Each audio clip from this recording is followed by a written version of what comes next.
Hi hello welcome to my channel. ఇవాల్టి అమ్మమ్మ చెప్పిన కథల్లో ఒక కొత్త కథ చెప్పుకుందామా. అయితే అమ్మమ్మ ఎప్పట్లాగా చందమామ వచ్చిన తర్వాత మనవాళ్ళు మనవరాళ్ళని దగ్గరికి తీసుకుని మరి కథ చెప్పటం మొదలు పెడుతుంది. అయితే పిల్లలు ఎప్పుడు కూడా తొందరపాటు పనికిరాదు, మీకు ఒక కథ చెప్తాను, చిలక ఇంకా రాజు కథ అని చెప్పి కథ చెప్పడం స్టార్ట్ చేస్తుంది.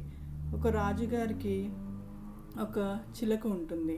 చిలక బాగా తెలివైనది. తన ముద్దు మాటలతో రాజుగారిని ఎప్పుడు మరి ఆనందపరుస్తూ ఉంటుంది.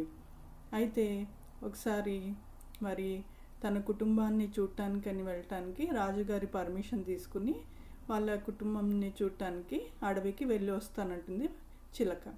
సరే, రాజుగారు పర్మిషన్ ఇస్తారు. చిలక వెళ్ళి వాళ్ళ కుటుంబంతో కొన్ని రోజులు ఉండి వాళ్ళ అమ్మ నాన్నల్ని చూసుకుని మరి తిరుగు ప్రయాణం అవుతుంటే తన తల్లి తండ్రి కూడా మరి చిలకకి ఒక పండు ఇస్తారు.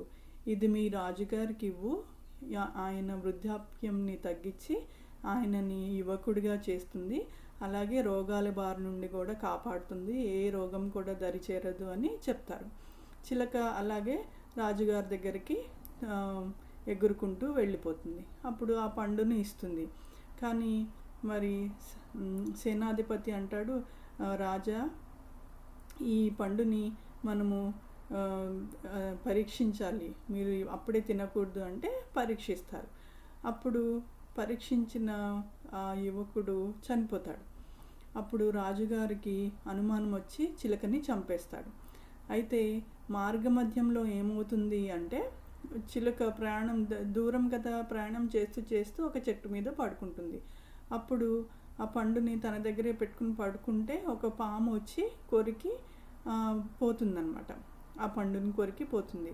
దాంతో ఆ పండు విషపూరితం అయిపోతుంది. అది చిలుకకి తెలియదు.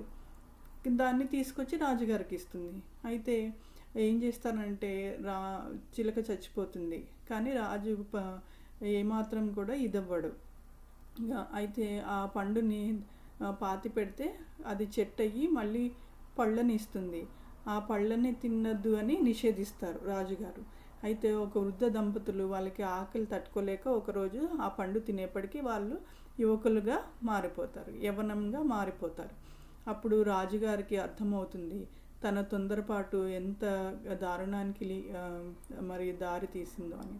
అట్లా తొందరపాటు పనికిరాదు అని అమ్మమ్మ మోరల్ ఆఫ్ ది స్టోరీ చెప్పింది. Thank you, bye bye.